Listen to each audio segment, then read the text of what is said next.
All right, man. The biggest party of the summer is now over. We're on our way to the last big WWE pay-per-view, which is Survivor Series. And that's in November, man. In November, coming up in November. We had some swerves in this one, and I can't wait to talk about it, man. Ladies and gentlemen, pro wrestling fans around the world, welcome to another episode of Talk to and Wrestling. And today we are going over WWE SummerSlam. It happened this Saturday, man, on live on Peacock. So you guys sit back and enjoy, ladies and gentlemen. Come sit back and enjoy as we talk about some SummerSlam right here on Talk to and Wrestling.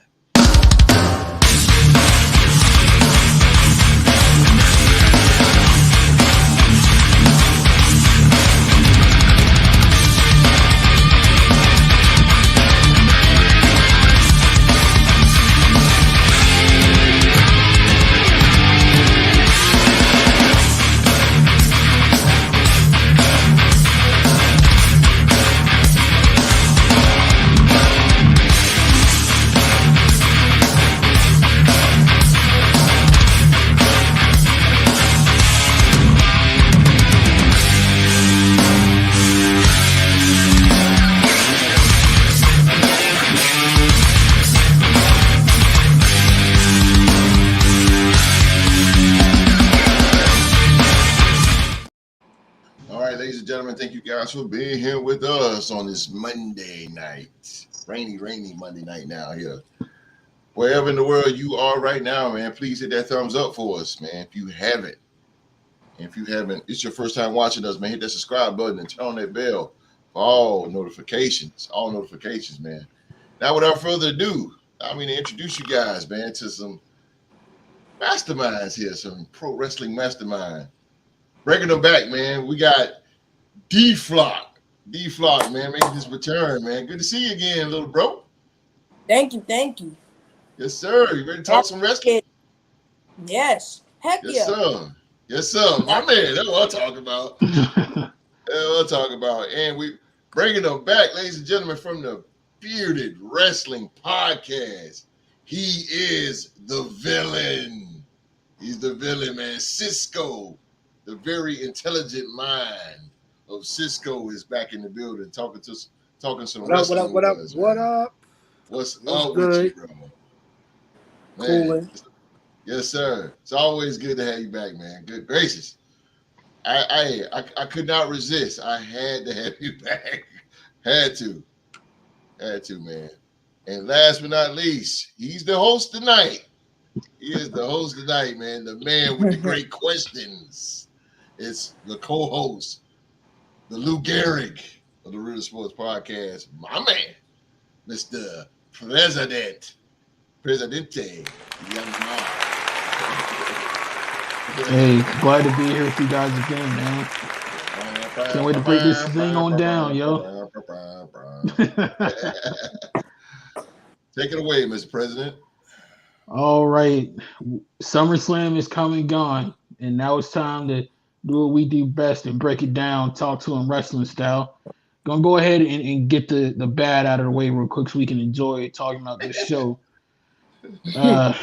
We had Shayna Baszler defeating Ronda Rousey in an MMA rules match. Shayna won by technical submission. I was going to ask how you guys felt about it, but I'm going to take Host and Cisco's reactions is what they thought about it. So, Host, did you stay awake for this match? Was it your NyQuil for the evening? How do you feel about it? Bro, I went to sleep, bro. I ain't gonna lie to you, man. I went to sleep. I dozed off, and then I woke up. I was like, "Oh snap! I missed the match." So I went back and watched it. Okay, it had a good MMA feeling to it. I felt it, but then all of a sudden it turned to a wrestling match. I'm like, I don't know, bro. I mean, it didn't really tell a story. You know, Ronda was, she's leaving, so you know the outcome of that. But I really for the to talk about the match, I wasn't really feeling it. Yeah, I I got wasn't you. feeling it. A little sloppy here. A couple of botches too, but who am I to say? Default, how did you feel about Shayna defeating Ronda at SummerSlam? That's crazy. I predicted it. I thought she was gonna win. I ain't gonna lie, it was kind of an intense and surprising and a really good match because like off the start, like Shayna, like I thought Ronda Rousey was about to be out like after Shayna hit that kick, I thought it was about to be over, but it was a really good and intense match. I loved it. You loved it. Okay. I like it. Yeah, I Cisco, loved you agree with the Young Buck Default? Did you love that match? Let the champ come out first. Please. Oh, bring it out. Oh, excuse me. That's what I'm Our- talking about, baby. The reigning champion Cisco. Yeah, How did that you was feel about fire. that Ronda match? Trash. Sorry. Trash. Yeah. I thought it was a Preach. cheap imitation of an MMA fight. I felt like something of that caliber should have happened in the UFC where it belonged because that's their art, that's their style of fighting. It was kind of sloppy, and I lost interest very quick. And I like, don't get me wrong, I like women's wrestling. I'm just not a Ronda fan. Like I feel like Ronda is like a 2-trick pony. She got like 2 or 3 moves, and it's always that arm drag. Yeah. Some kind of submission move, maybe an that has elbow. the foot lock or something. Yeah. I was saying like the foot thing where she uses her foot and chokes him by the head, something like that. Yeah, she do that little rolling thing like Alberto Del Rio used to do with how you like her set up moveset is just trash to me. So I don't be interested, and I'm not invested in her. They're using her just for her name, which is cool. You know, her name, in UFC, she was the name. She was a crowd draw, so I get it. But honestly, she's no Logan Paul. Word. Intense words. She ain't no Logan Paul, and I'm not even. And me personally, I am not. I understand the logic of bringing individuals from the outside in. I mean, they've been doing this since the first WrestleMania. You know what I'm saying? With Mr. T, Muhammad Ali, and a number of other people. Boy, Ronda just I never got with the gimmick. Me neither. And I can see that. And I felt it was disrespectful to Roddy Piper. I'm sorry. Yeah. Because Piper's one of my favorite heels of all time. So. Yeah. Yeah. He was one of the tops. Yeah. Piper. I agree with him, man. Piper was like the guy that you just hate, bro. And then Rousey coming in with the whole. My promo's not even close to Piper. Like, I mean, if you're gonna, not even close. You know what I'm saying? If you're gonna honor a guy like that, that caliber, at least have some kind of, if you're not in the ring, at least be good on the mic. But you're not even either. Her promos are always awkward, but in her defense, she did get permission from Roddy Piper to use the nickname before Roddy passed away. So. True. Default loved it, and Host and Cisco hated it. You tiebreaker. I hated it even more because I feel like that time slot could have been used for. Hell, I felt like those 7 minutes and 30 seconds that match would have been better served like an Austin Theory, Santos Escobar U.S. title match. But that's just my opinion. Just knowing that there were some high quality matches that got left off the card, just so Ronda Rousey could have her moment, just didn't sit right with me. I agree with Cisco. I never really was. Well, I can't say I never really was. The allure and polish on Ronda wore off for me after her WrestleMania debut. It's just like it just went downhill from there. She's not good on the mic at all, and then her ring move set is very limited. So yeah, I wasn't really impressed by that match at all. I'm glad it's over and out the way, so we can move on to the more important things in life. So what about Shayna though, Mr. President? What would you do down with Shayna now? Now she's won. Now do you strap the rocket to her, or do you just keep her and get her in a good feud, because she needs a good feud right now. She needs something good. That's the only issue. I don't know who her dance partner is going to be right now. They would have to probably find some kind of mid-card baby face for her to feud with at the moment, just to get even more heat and more viciousness on her. Because right now I don't think she's. Is she really a heel though? Right. She was being presented as a heel, but because nobody likes Ronda, nobody was booing Shayna. So I think in order for Shayna to truly establish herself as a heel, she has to feud with a good mid-card babyface on Raw. Me personally, if Liv Morgan is healthy, I would love for her to feud with Liv Morgan, because Liv Morgan can sell. Liv Morgan can sell really well and really make Shayna look like the badass that she is. So yeah. I think it's going to take some mid-card babyface on Raw to really get her over as a heel.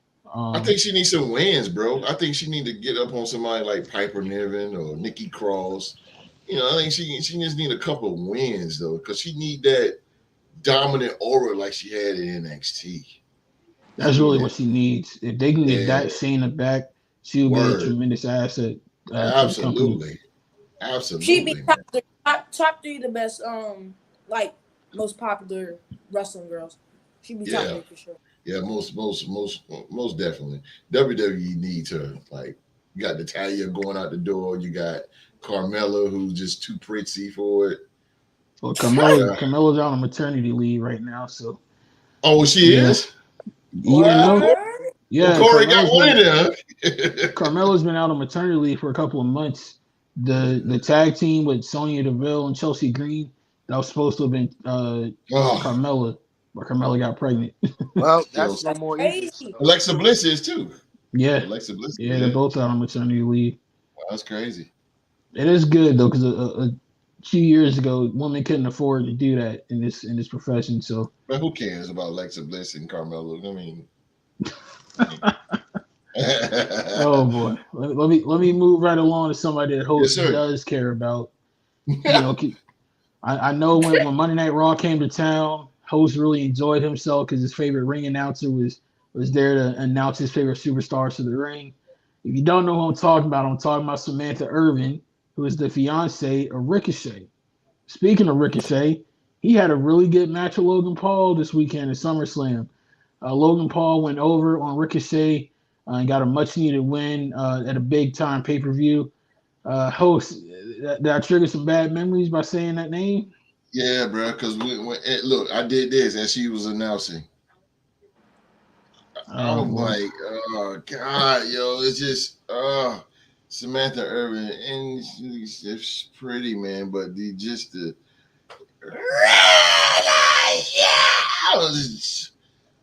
oh my God, like, just bring it. She's good. Just bring it down, like, just bring it down a little bit, like.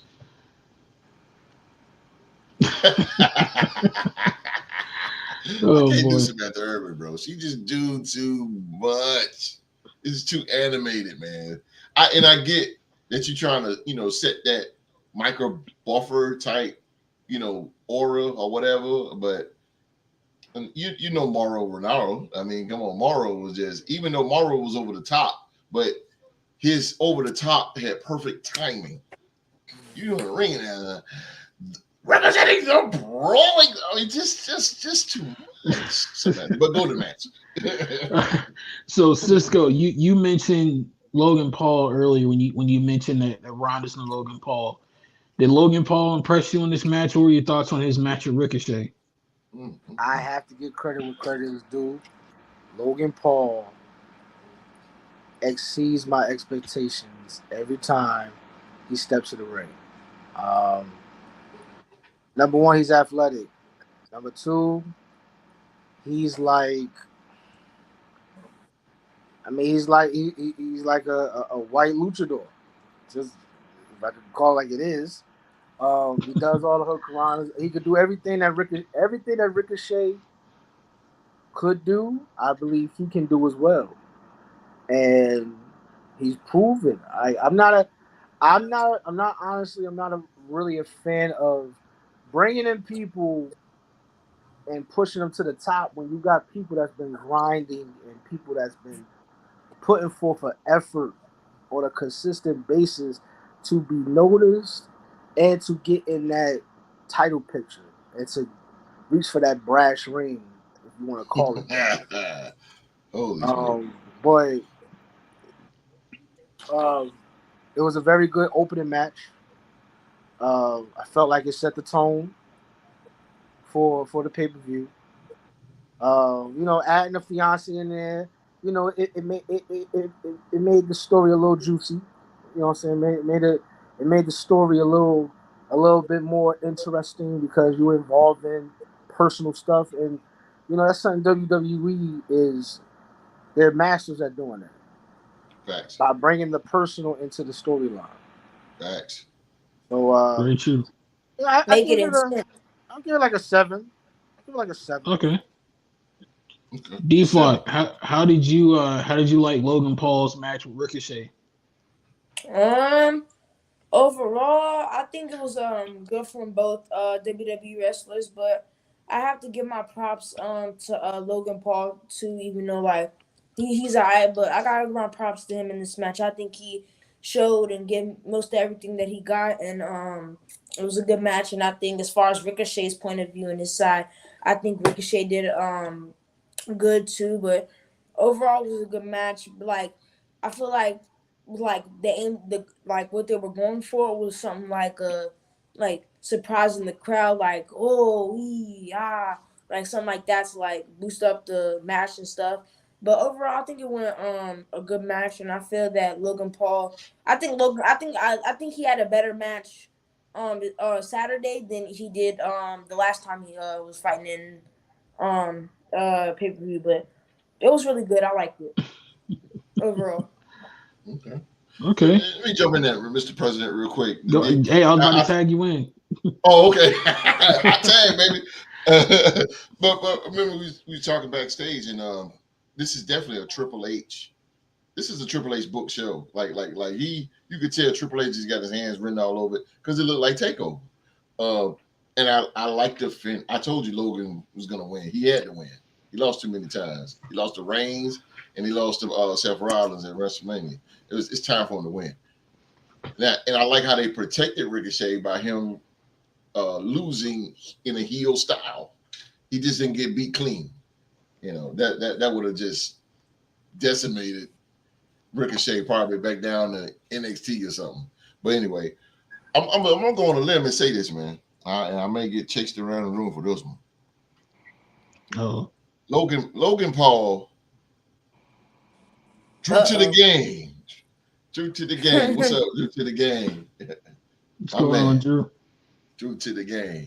But Logan Paul, this is what Logan Paul, Mark, I know you're gonna say something on this, bro. I know, Mark, I can feel it. Logan Paul should be United States champion. Whoa, okay. I can see that, and I agree. But like, the question is, how long do you think he should be that?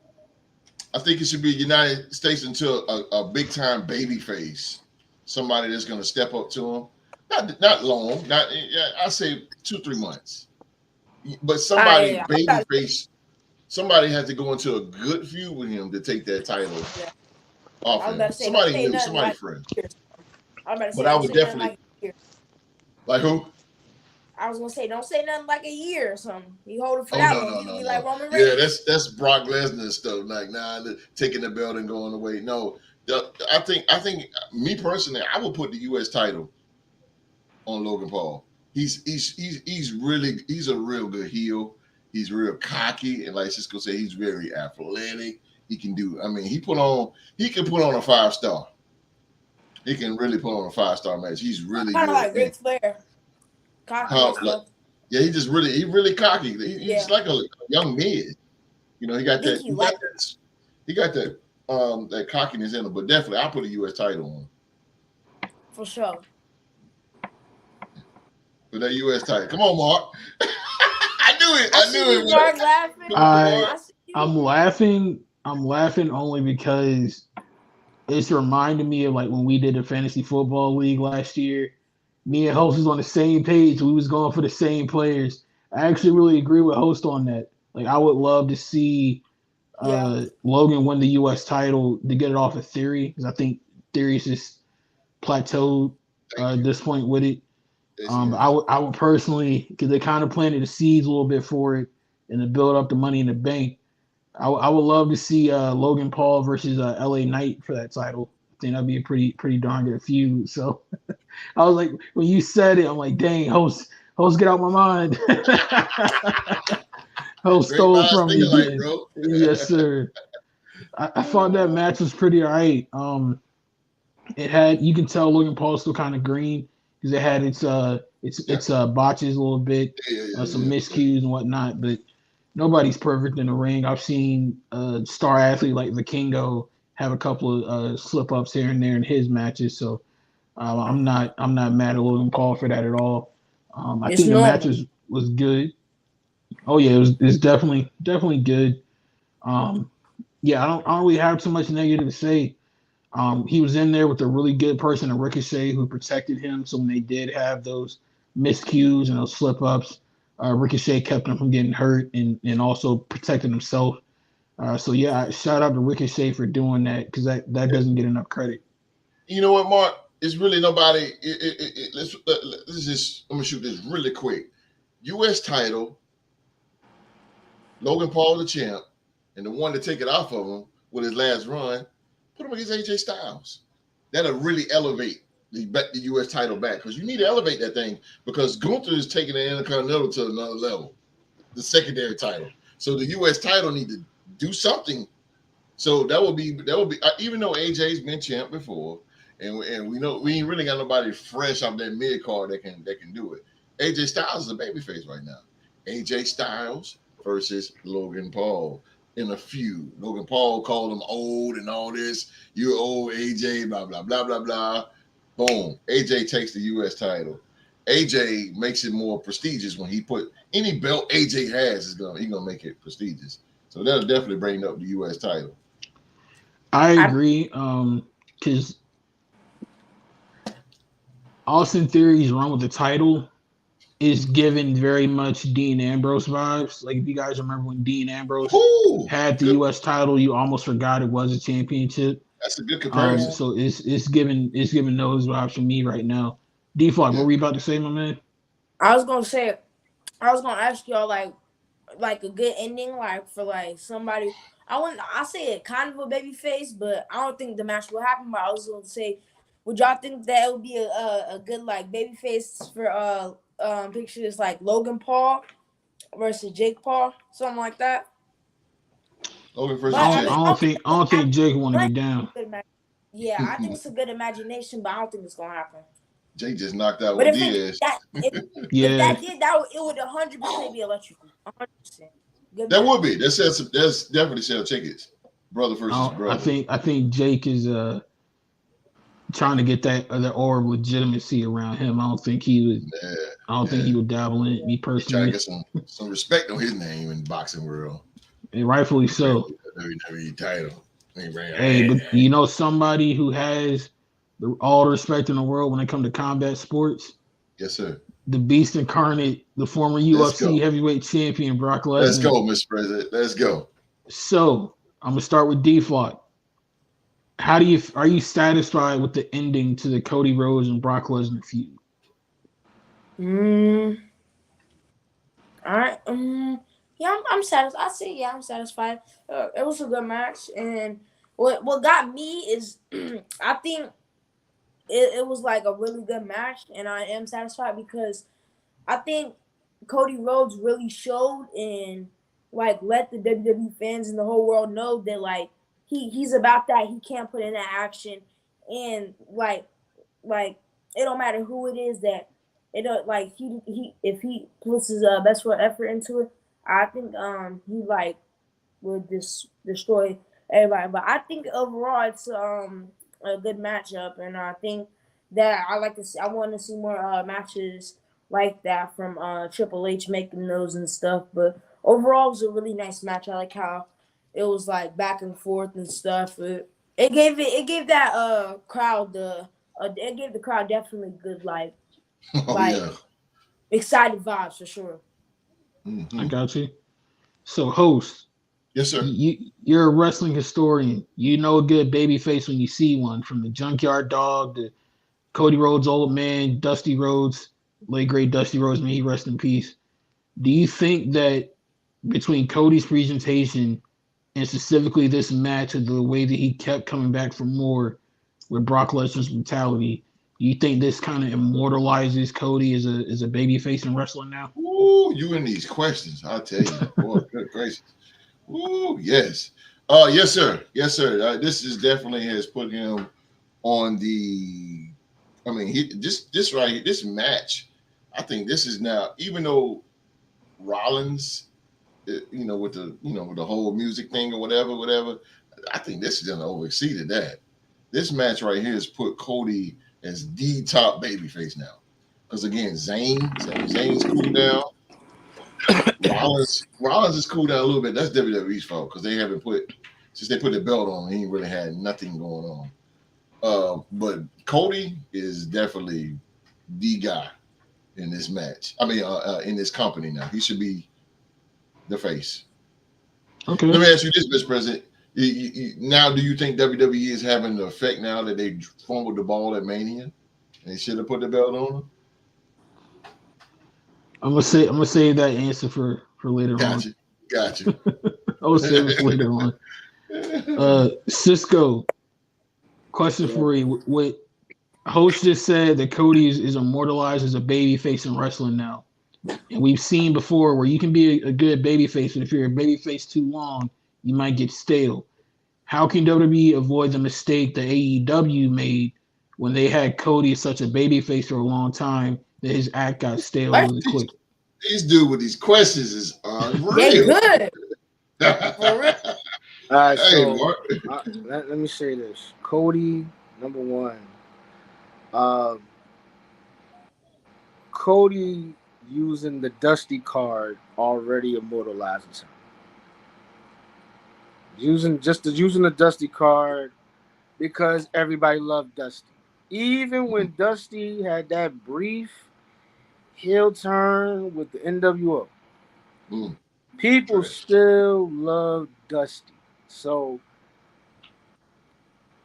he didn't utilize that as in AEW as much as he did in WWE, except for when he fought Dustin.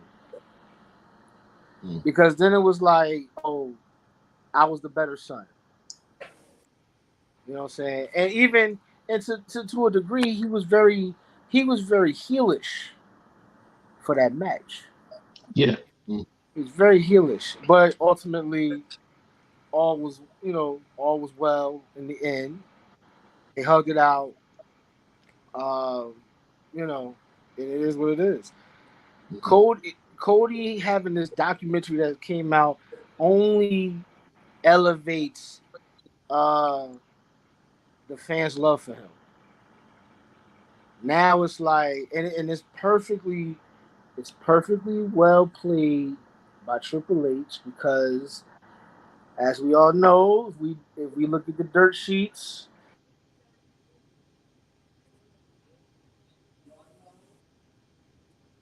Yeah, when he come in, let me say this though.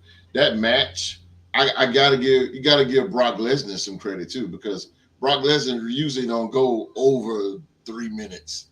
But this was a long match, and you could tell Brock Lesnar was gassed. Yeah, it was 17 and a half minutes. Yeah, bro. Brock Lesnar was gassed. Yeah. He used every move that he possibly could use. Okay. Except for that L5. He didn't hit that L5. But yeah, back to you.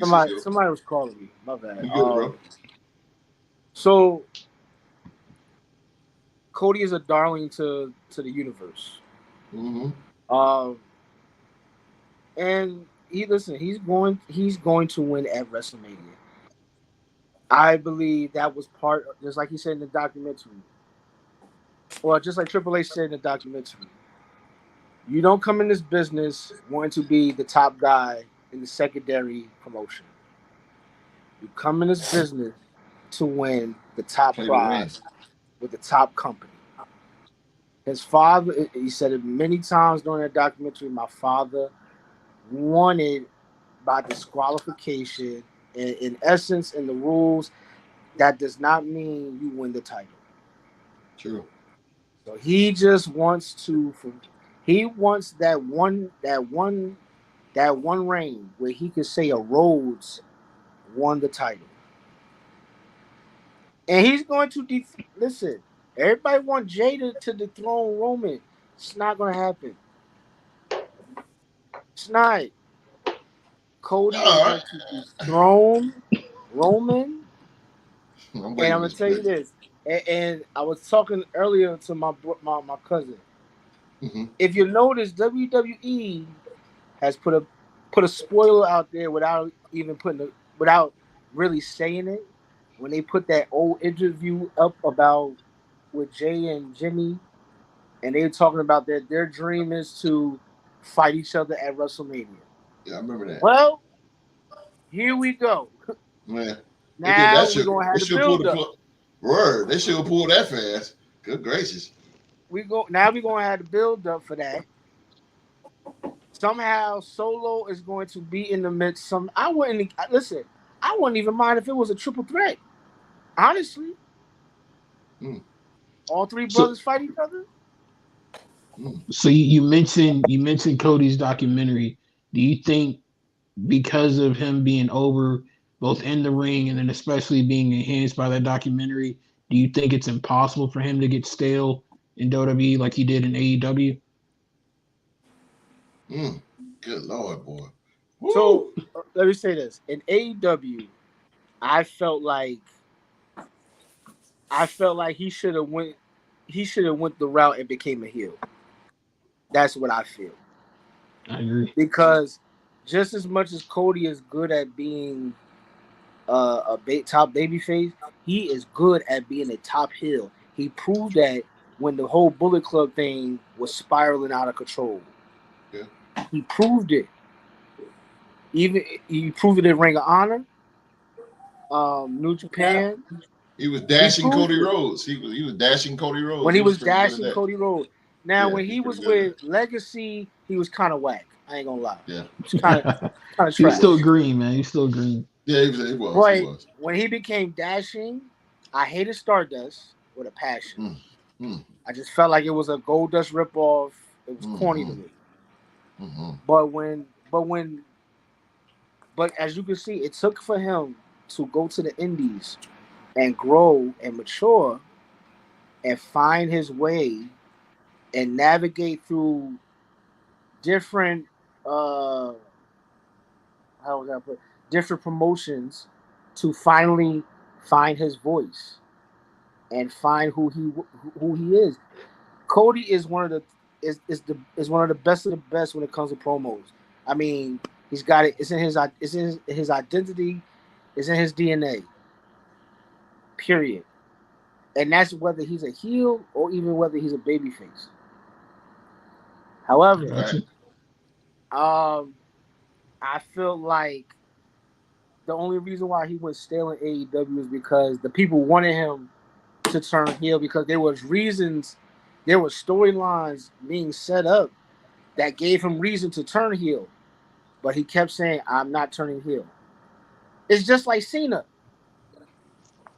True. It's just like John Cena. John Cena wanted to turn heel, and Vince said no. So fair no. You making me too much money right now. You making me too much money. Your merch is like record breaking. I'm not gonna mess that up by turning you heel, but that's what the people wanted. Yeah. And what happens?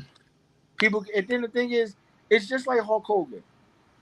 if you know when Hulk Hogan did what he did at joint and came out as the third person for NWO, Hogan had already been stale by that time. Nobody liked Hogan, except for the kids and stuff. But grown adult fans, they didn't like Hogan. They was tired of him. It was like, oh, you do the same thing. Say your prayers, eat your vitamins, leg drop, work out. big boot leg drop. And so what happens? You got to reinvent yourself. And that's what he did. He reinvented himself. And then when that started becoming stale, then he became the Immortal One again. Everybody was in love with it again. And there you go. It's all about timing and reinventing yourself. Yeah. I'm so glad John Cena. Sting went through the same thing. Yeah. Look what happened with Sting. Bro. If you turned John Cena heel, good Lord, that'd have been terrible. Like Sting had to become the Crow just to get some love again. But you know, we gotta realize that we live in an age where we love the trash talker. We love the dude who acts like a heel, but he's a face. Because we see something in him. We see ourselves in that person. LA Knight. He's supposed to be a heel. And look what happened. Yeah. This dude is like top. He's like at the top right now as far as popularity goes. The same thing. They did it. They did it to Razor Ramon. Same thing. Eternal. Same thing. Shawn Michaels. Same thing. You know what I'm saying? Like even when you look at Bret Hart he became a heel based off real life personal stuff. Him and Shawn Michaels hated each other. And what Vince do, I am gonna use that to my advantage. Yeah. Thanks. So this ain't stupid.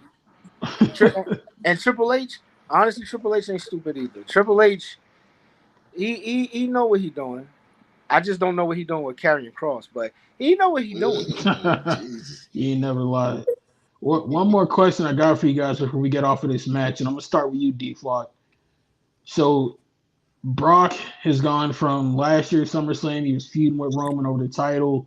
This year he's putting over Cody Rhodes. What do you think is next for the Beast Incarnate in WWE? Sorry. What I think would happen, it might be something like I would like to see him return back to the blood. Not I wouldn't say I'd say was the bloodline, but I would like to see a 2v1 handicap match. What is it? I know they're apart now, but I feel like the Jey Uso and Jimmy Uso might get back together or something to smash the Beast. And I would like to see something like him fighting them in the 2v1 handicap match, or Drew McIntyre and Brock. But the one I want to see that, but the one like I think that he might fight some of them people. But to answer your question, what I really want to see and like that type of stuff would be like a triple threat match or like a regular match, either the triple threat match, Drew McIntyre, Brock Lesnar, and Braun Strowman, or Braun Strowman and Brock. I don't know when we're gonna see Braun again. No, I know, right? Or even to make it spicier, the host said it earlier. That one wrestler that's taking the title like to another level, the Russian dude or something. I want to see him. Gunther. Him. Yeah, I want to see him, Omos, and Brock. That's a spicy one. But yeah, that's that's definitely a Vince type of match. That's a fact. Written all over it. Host, what do you see next in line for Brock Lesnar now that he's put over Cody Rhodes? He goes back to Cowboy hat wearing, Brock Lesnar, babyface. Probably disappear for a while. Time for him to. He needs to go away. Like I said in the predictions, man, Brock Lesnar, he can lose all day long and he still will be Brock Lesnar. It won't hurt him a bit. It won't hurt because he's just that. He's like right now the only legit bad guy, like badass dude. Like it won't hurt Brock Lesnar. I think Brock Lesnar just need to take some time out. Maybe come back. Come back Royal Rumble, something like that, something big. Okay. But I would like to see Brock Lesnar versus Sheamus. Okay. So Cisco, what do you think is next for Brock? Do you think he goes on hiatus like the host said, or who do you see him feuding with next? Well, first of all, I'll give Brock 2 more years. Because I'm hearing that WrestleMania, what's this? This is 41. That's coming. 42. Maybe taking place in Minnesota. Whoa! Yeah, U.S. Bank. Yeah, they bid for it. And if that happens, that will be Brock's last match. He wants to retire in his home state. That'd be cool. It'll be like an Undertaker type of thing. Yeah, that'd be cool. I'm with it. So the question is, who would dethrone him? That's the question. Because he got to lose. So, but to answer your question, I see Brock going on a hiatus for a minute, because Brock, we may see him the next time they do a pay-per-view in Saudi Arabia, which is October. Yeah, crap. So we may see him there, but for now, he rides in the sunset. He go chill with Sable, chill on the farm, and and just be Brock for a minute because, there's nothing more for him to accomplish. He's one of the most decorated. He's one of the most decorated combat sports athletes, as they say, combat fighters in all of sports entertainment. He took the streak. Oh, I'm starting then. I'm just saying, he took the streak. He's won multiple titles, tag team titles, Intercontinental. I don't think he ever won an Intercontinental title. Nah. He don't need it. He's won world titles. He's been a UFC heavyweight champion. There's nothing more for him to accomplish. So, if anything, I could honestly see him. I could see him and possibly Gunther. I could see that. Him and Gunther. That's a kill Gunther though. Brock gotta win. No. He would probably do the same thing for Gunther that he did for Cody. Yes, I think he would put Gunther over. He has to. Gunther is like going out. Oh, you talking about his last match? No, I'm saying like Gunther is like the new Andre the Giant. Yeah. He's our generation's Andre the Giant because if you think about the fighting style, even though Gunther is more agile, more athletic, his chops is just as deadly as Andre's was. Yeah. Philly Gizo. Just as deadly. And I like I said, I think I say Gunther because there's really, it's nobody else. I say Gunther. I feel that. So, but I don't see it until, and I could say that might happen. That may happen at WrestleMania. Might happen at Royal Rumble. Very well could. I ain't gonna deny that. So moving on to the card, because this match I want to get to because it's a whole lot to unpack and a whole lot to discuss here with this match. There was a triple threat for the WWE Women's Championship. You had Bianca, with Oscar and Charlotte. I already got the reactions going. So D-Flock, I see you itching to get in, bro. I'm gonna go ahead and hit you with a hot tag. Going off of the first match, Bianca, Charlotte, and Oscar, what do you think about the outcome, the match itself? Like, how do you feel about that match? The match itself was good. I love the match, solid match. I give the props to Charlotte Flair, Bianca, and Oscar. All of them, love them. Good entertainers. It was a good match overall. Now, the last podcast that we did, with the answering on the predictions, I said it. Bianca was gonna win it, and then something was gonna happen, and I knew it. I knew it because I knew Charlotte. I figured it. I thought Charlotte was gonna do some stuff to both of them, but then I knew it after I saw Bianca get on the top ropes. I was like, EST. It was over. I knew it. It was like 1, 2, 3. But she didn't even jump off the rope before I even said it in my head. I loved it. Awesome match.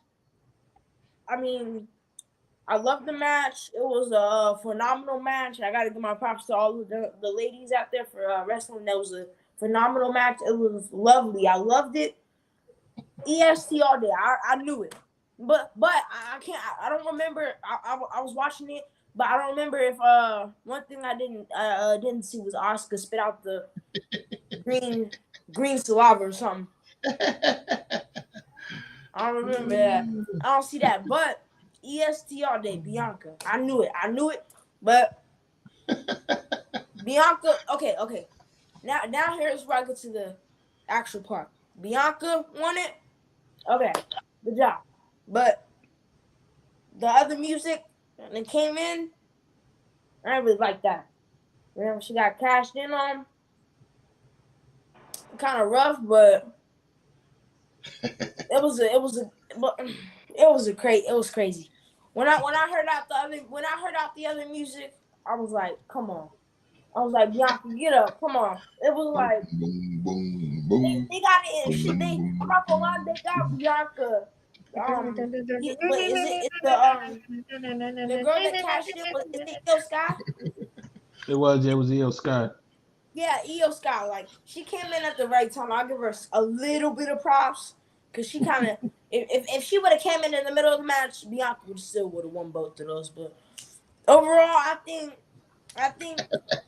it was a good match, and I'm happy for Bianca winning it, but then disappointed for her losing it. But it's whatever. Overall, in my eyes, I see Bianca as her winning that, and that was a good, phenomenal match, and I want to see more matches like that. For sure. Okay. Cisco, Sure. what do you feel? How do you feel about Bianca winning that match? Like, do you think Bianca winning was the right choice, or how do you feel overall?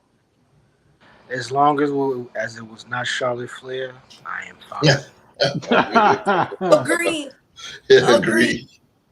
Because honestly, I didn't notice, but Charlotte and Jimmy actually had undefeated streaks at SummerSlam. But like I said, listen, I always bet on black, so that's always bet on black. And Always bet on black. And listen, I love Bianca. I love Bianca Belair. I love her style. I feel like she's done great for the women's division. Takes nothing away from Asuka because we finally saw Asuka like become a major player like she once was in NXT and not be that funny, quirky jokester, individual. She was like definitely. She's been a solid champ. I just don't like the fact that now Bianca is actually the longest reigning Raw champion, but had the quickest reign as of last night. I mean, Saturday. That sucks, but nevertheless, Um, I'm glad Bianca did. I'm glad Bianca won, but I knew Io was gonna cash in. I was part of me wanted to be Charlotte so that Io could cash in on her, Yeah. but I understand. So He said, I understand. So here's what it host, is. Yes, my sir. guy, I have a question for you, sir. Oh boy, you got some good ones. I'm interested to hear your thoughts on the match overall. But the Okay. one thing I want to ask you about is this. Bianca's got another storyline that she can now pursue and getting her revenge on Io Sky for cashing in. We Yeah. already know Charlotte Flair and her privilege, she'll be just fine. Right. What the hell does this do for Asuka? Does this, like, where does Asuka go from here? Is her Whoa. legitimacy ever going to recover? Like, what do you see Asuka doing to try to rebound from yet another loss at a premium live event? Good question, man. I think they done gave Oscar the Rosa Parks. Oscar, she's got to go back, man. And this is Vince's fault. This is Vince McMahon's fault for ruining Oscar because again, Oscar was still the most dominant women's champion in NXT history. Yeah. You got to go back. She just got to go back and get reinvented. They tried with her new theme. That's not hitting. The face paint. That's not hitting either. They just got to reinvent her. They got to reinvent her. I think just let Triple H handle it. Because when Triple H handled it, she was really, really, really that dominant. She came in more jokey and all this stuff in. And another thing with her problem is the language barrier. She can't really speak English. But as far as the match, I'm not a fan of I never was a fan of triple threats. But this one had Triple H written all over it. I could tell you he had to produce this match some way, somehow, because it told a story that Bianca was this, they was both trying to overcome Charlotte Flair political issue or whatever, because you can see every time Charlotte Flair, she get a close 2 count. And every time she do it, everybody gas like, oh God, like she gonna do it. Like every time, like, oh God, she gonna do it. But the finish was good. Again, this is Triple H. Same way with was it Mania 31 when Rollins cashed in on Reigns.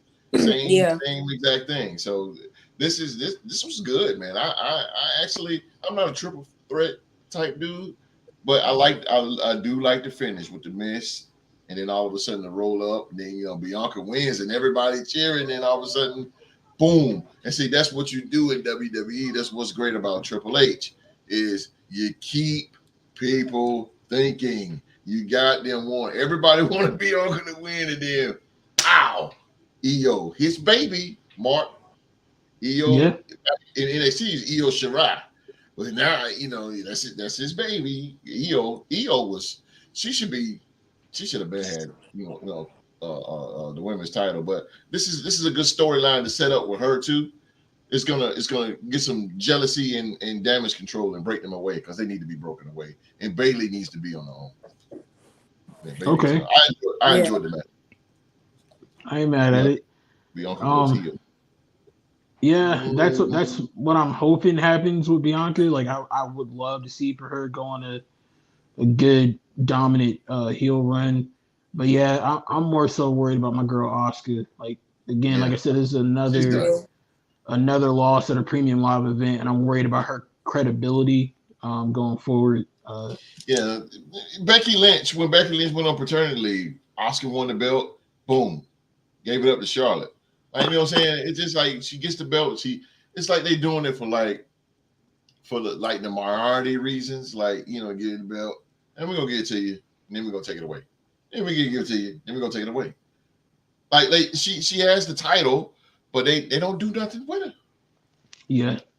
They give us that question, thinking what's gonna happen. Man, they need to do something with it. She's been fumbled since she won the Rumble, in my opinion. But yeah, it's neither here nor there. But I'm glad to see I'm not the only one that was kind of surprised by that outcome. But definitely, you love a good Money in the Bank cashing. That's become like kind of a lost art the last couple of years. So it's nice to see a nice, good, unexpected, and successful cash in. Speaking of cashing in Money in the Bank, we have somebody that's successfully done it before. Host mentioned WrestleMania 31. We're talking about Seth freaking Rollins. He retained his title over Finn Balor. All right, bro. And all right, T-Rock, he retained his title again. How do you guys feel about the outcome of this match? What's got you more intrigued? Where Seth goes from here, or what's going to happen with the Judgment Day? I'm gonna start with Cisco. Can I give a spoiler real quick? Sure. Because I'm watching Please Raw. do. Damn. Oh man, what's going on? Got me No. wanting to go look at it. So Cody came out to give Brock some props for Saturday. And as soon as he said, well, what's next for Cody? And Seth just came out the door. So there you go. Okay. Look like they moving the chess piece a little further there. I think what this does for Seth, what that match did for Seth, it was to give a much needed shine for this new title. This new big gold, as they calling it. Judgment Day though. So I see this. I think we could possibly see maybe Finn. No, not even Finn. Maybe Damian Priest being kicked out. Somebody's gonna get kicked out. Because that briefcase is going to drive a rift between the both of them. And then Dom, Dirty Dom, and Mommy are going to have to make choices. They're going, because Triple H said at the media scrum, he said that there's a lot more to come for Judgment Day. The question is, what direction are you going to go? Do we see Damian come out of this and, ultimately, like, go on his own? Or do we see Finn get kicked out? He's technically not, because they'll technically tell you that there's no leader. Because Edge was actually the founder. Facts. So it's like, so is this, this was what I thought was going to happen last night. I thought Seth was going to lose, but then Damian was going to come out and cash in. That's what I thought was going to happen. But of course, they proved me wrong. Which I'm kind of glad they did. So now it's like, what's happening next? What is going on? Let me answer this. Let me jump in there. Let me jump in there. Let me get a little creative going. You want to talk to him, host? Yeah, let me talk to him. All right, I'll let you talk to him. I'm talking to him, but I'm gonna talk to him for a few seconds, just a second. Damian Priest needs to be out because he's definitely being groomed to be world champion one day. He needs to be out. Finn Balor would not survive by himself. We done did the and that got nowhere. He needs to stay with somebody that's over like Rhea Ripley and the biggest heel in the game right now, Dirty Dom. I'm sorry. He needs to stay right there in that Judgment Day right there. Damian Priest need to go because what I hear is he's gonna get replaced with JD McDougal. McDonald. Yeah. So that's what I hear. Because it was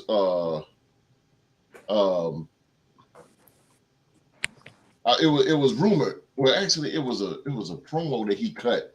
McDonald, JD, he cut a promo in the back, and then as you can see him walking away, Finn Balor was up watching him.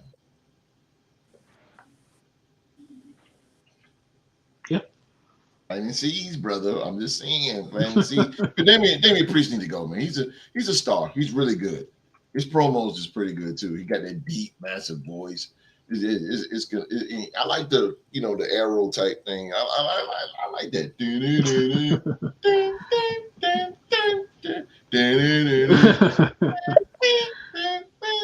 I like that, man.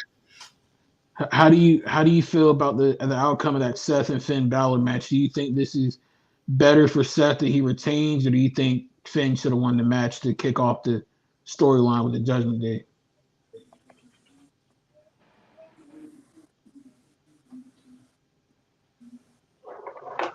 Oh yeah, Veterans. D-Fly, can you hear me? Hello.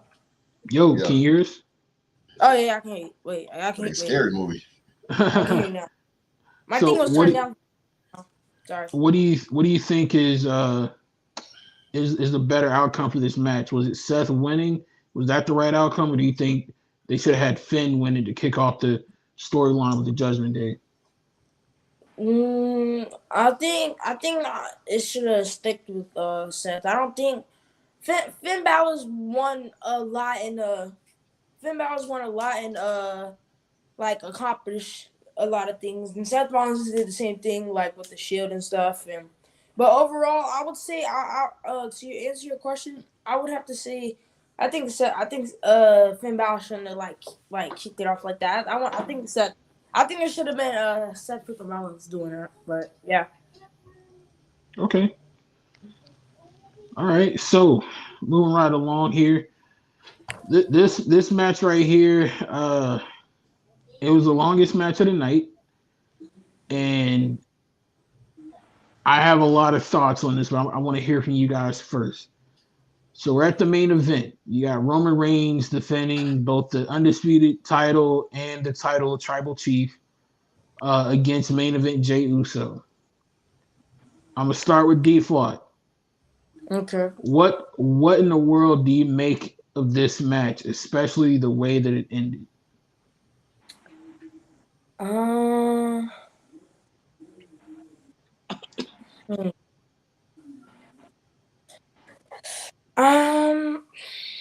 I would make it out to be I'd make it out to be an okay. It was a good match, but I think it could have been like a lot more like better stuff and like surprising like stuff like that. I'm not gonna say it was like a super good intense match, but I would say it's like a good match, and I think that like I would think that both of them would need to be doing like a little bit jumping off of stuff and making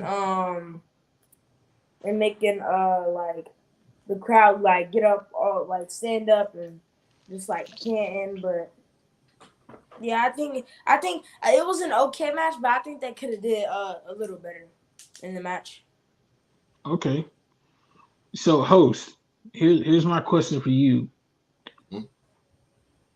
We coming off of the heels of WrestleMania, I believe everybody was collectively let down that Cody didn't win. Do you think WWE is starting to look kind of foolish for not pulling the trigger? Because from my point of view, in the feuds that Roman has participated in since defeating Cody, the titles become secondary to the storyline. Would you agree with that? How do you feel about where we are right now in the Bloodline feud? Yeah, I agree with you, man. They chatter bob themselves. Chatter bob themselves, man. It's a straight chatter bob, bro. It's a straight chatter bob. Like you did it to yourself. Like you said, the storyline is way bigger than the title. The match alone, the bloodline is definitely. They don't even call it bloodline no more. They just need to just let it be. It's good to see. They really, like Cisco said, they really pulled the trigger quick on this brother versus brother thing. But I think it sounds like it's coming from sheer desperation, because now the hottest thing that you got in WWE is starting to fizzle, and now it's just like you ain't got nothing else now. You got nothing on Monday Night Raw. Like that is really like the only storyline right now. Right now, that's like the only storyline in WWE. So they're trying to, you know how when you got a fire and you just try to put all the sticks on there, try to keep it going. This right here, Jay versus Jimmy, should be a WrestleMania match. It's a WrestleMania caliber match because it can tell a huge story on how these two, Jay always been the guy. Jay always got the call up. Jay this, Jay that, Jay that, and then they hug it out. It's kind of like how when Matt and Jeff Hardy used to go at it. Yeah. They just need to. It should have been a Mania. They should just let it build. Like this ain't really got to build. It's just quick. It should be Jay versus Solo if you're gonna do like at your big next event, which is Survivor Series. Jay versus Payback Solo. Is next. Oh, Payback. I'm sorry. Well, it's not a major. Payback is just a gimmick. I got you. It's more like a gimmick. But I get what you're saying too as well. But yeah, the brothers should have been at Mania in Philadelphia because I'm telling you that Philadelphia crowd will really invest in brother versus brother. Even though we've seen it with Matt and Jeff, it would be really special with Jay and Jimmy because of the bloodline stuff, and then we haven't seen it before. True. That would sell out. Yeah, that would sell out. But they just pull it.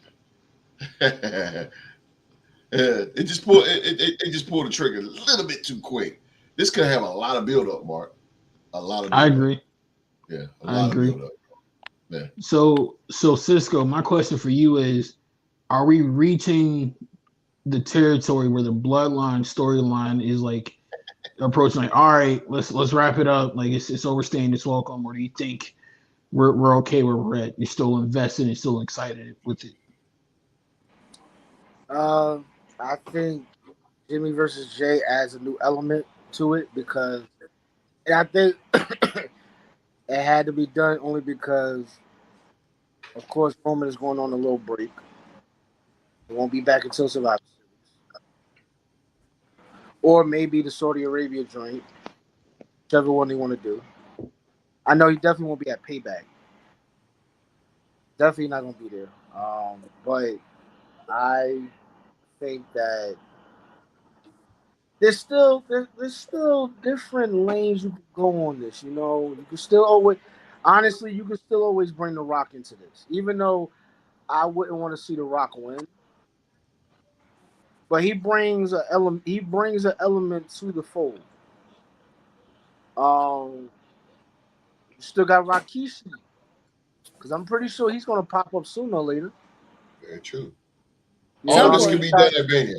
All this can be done at Mania, not now, because you got Payback and then you got Survivor Series. Survivor Series is more like a trio gang faction type pay-per-view. You got Payback is just a gimmick.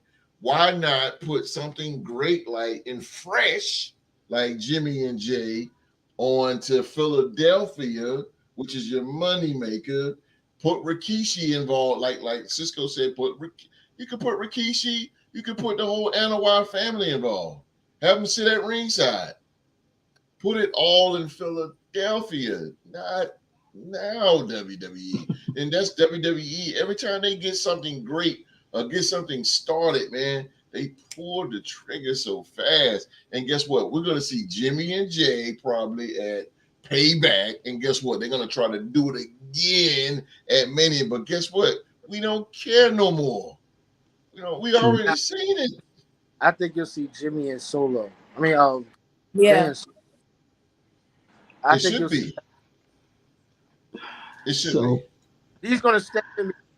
Technically, Jimmy's the older brother, and Solo's the youngest one. So he feels entitled to. He's gonna feel entitled to take care of his big brother, or to do his big brother's dirty work for him. You know what I'm saying? I don't. But like I said, I don't see the bloodline story getting. I mean, it's the hottest thing in wrestling right now. The hottest thing, because it's so personal and it's so emotional. It's like we're all, listen. We all are guilty of being very much invested in this storyline because there's always a plot twist. It's just that for me personally, I felt like the whole Jimmy Turner heel thing, it was too predictable. It's too I'll give you predictable. that. Oh yeah, it's too predictable. Yeah, He So- gets hurt, like he get hurt, and then all of a sudden he comes back. So my thing is, okay, so what's going to be this? What's going to be the reason why you actually sided with your cousin over your brother?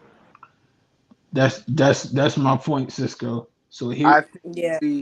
I think it's going to be because I think the main reason is going to say it's going to be jealousy. Because listen, they call him main event Jay, and Jimmy probably gonna feel a way. Jimmy probably feels a way about it.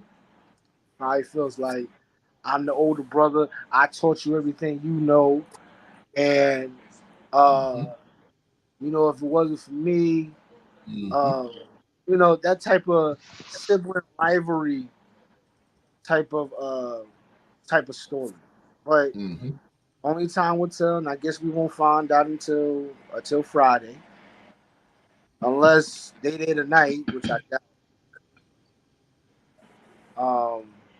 But yeah, I personally, I still see layers that could come out of this. I still see stories and results that could come out of this. It's just a matter of, of them putting the pieces together in the right manner. I agree. I have feelings about this. My first feeling is, like I mentioned, I think that this storyline has outgrown the need for the undisputed championship to be involved. I think, in my humble opinion, after Sammy betrayed them at the Rumble, that's when it kind of outgrew the need for the title to be involved with it. Again, it's just me.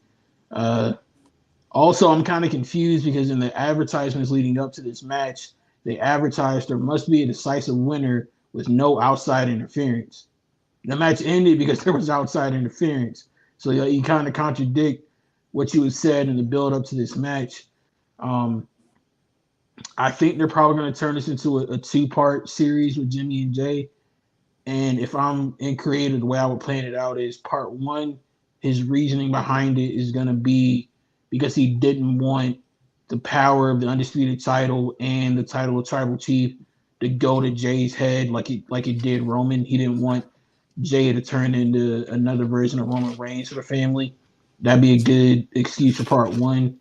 And then part two, he could just reveal his true colors and just admit, it was jealousy all along, like going back to what Paul Heyman had said in his promo.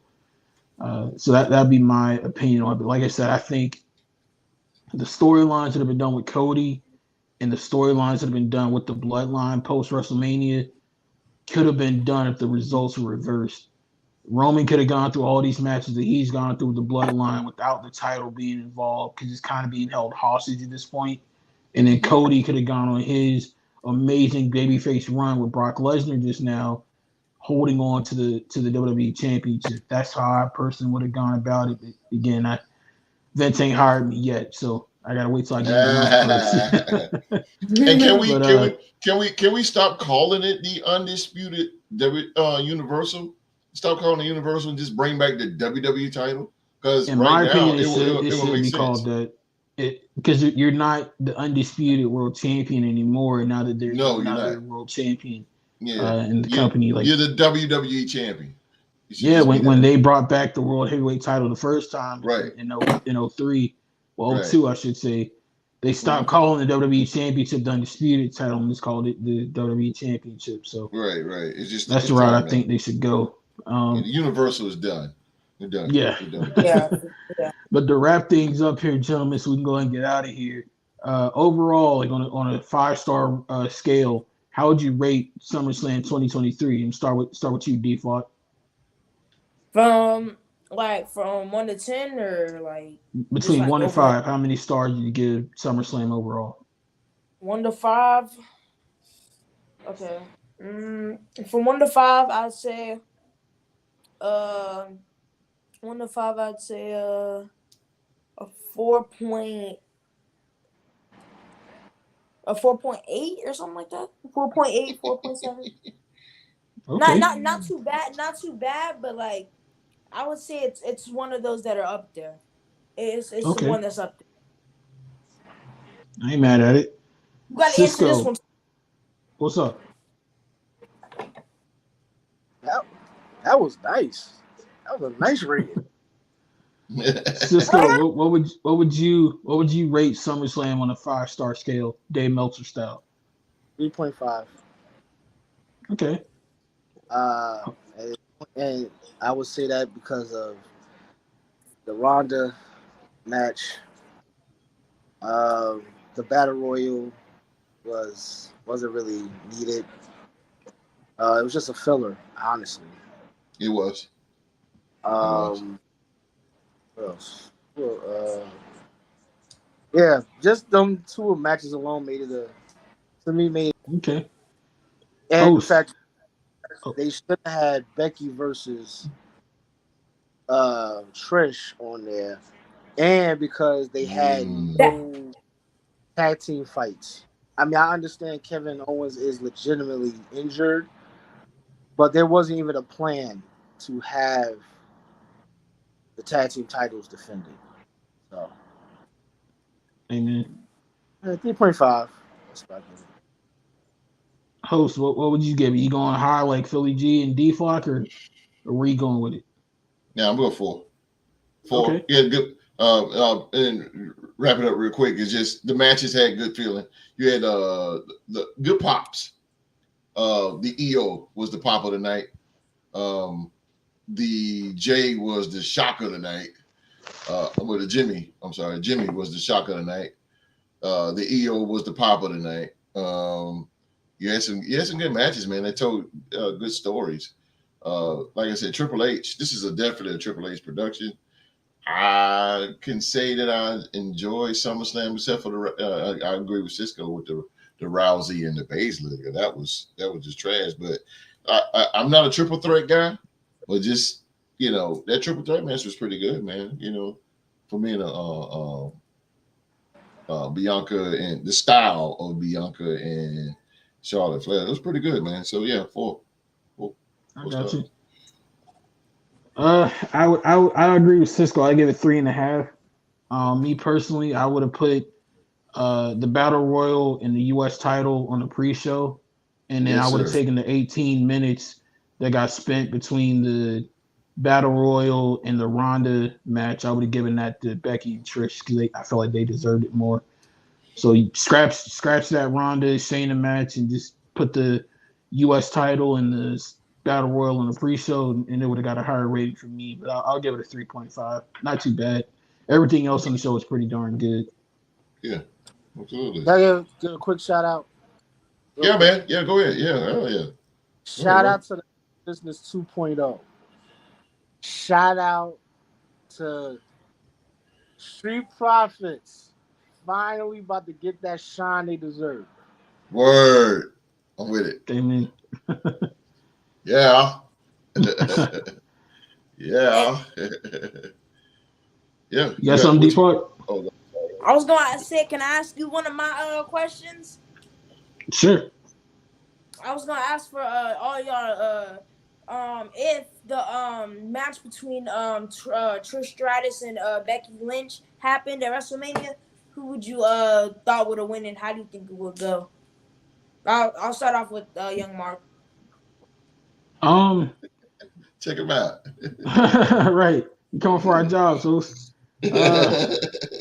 I think if you would have had the match at Mania specifically, I think Becky would have gone over. I think Zoe would have tried to interfere on Trish's behalf, but Lita would have came back to get her revenge on Trish for taking her out and even the playing field long enough for Becky to get the win. So I would have Becky going over in that one. Nice. The host, what you think? Nah, man, I get it, Trish. I get it, Trish, man. Trish, she needs a sneaky heel. She's a heel. She needs to win. Becky got it first time, even the score. Trish Stratus walks away with it. Hey, you have nobody else up right now, so put Trish Stratus in the mix of the women's title. Why not? Even though she don't care about it. I know I'm just shooting the breeze. Trish Stratus, put her up there for the at least for it. to contest for it. She may not win, but at least put her up there. We need something fresh in the women's division. Yeah, Cisco, what you think? I think they will have a gimmick match. And I think that ultimately that would probably be the end of Trish's run. And I see her losing.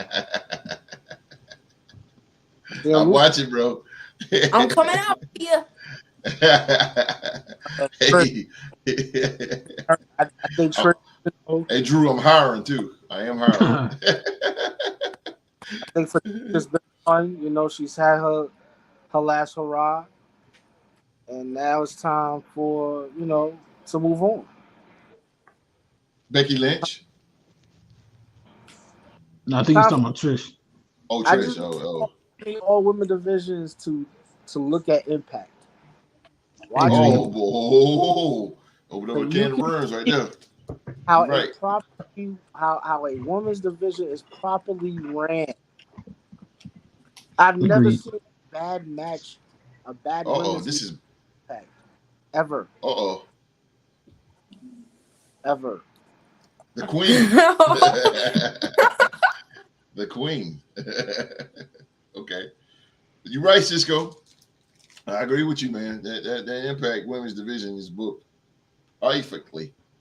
It's been consistently the best women's wrestling in North America for part 20 years. Yes, the host gave me one more question I wanted to ask her.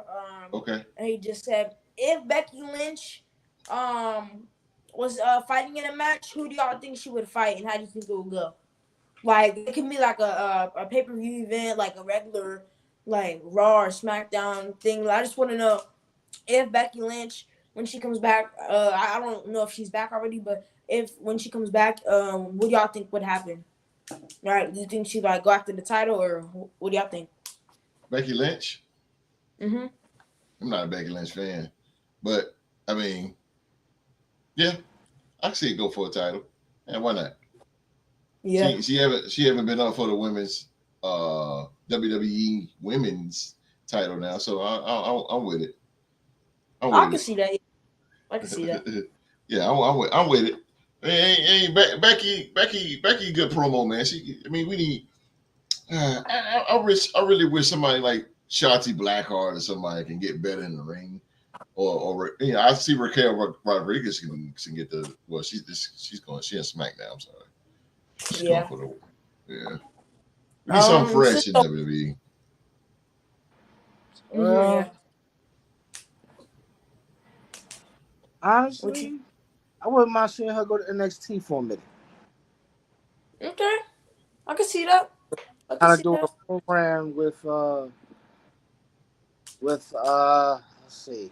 I don't really know I don't even know the women that's in NXT. You talking about the girl that used to be on SmackDown and then Raw, the Dana Brooke or something like that? Nah. Can't think of that girl name. But I wouldn't mind seeing her like give back to the NXT wrestlers and just go down there, kind of do a program with somebody. OG days, NXT.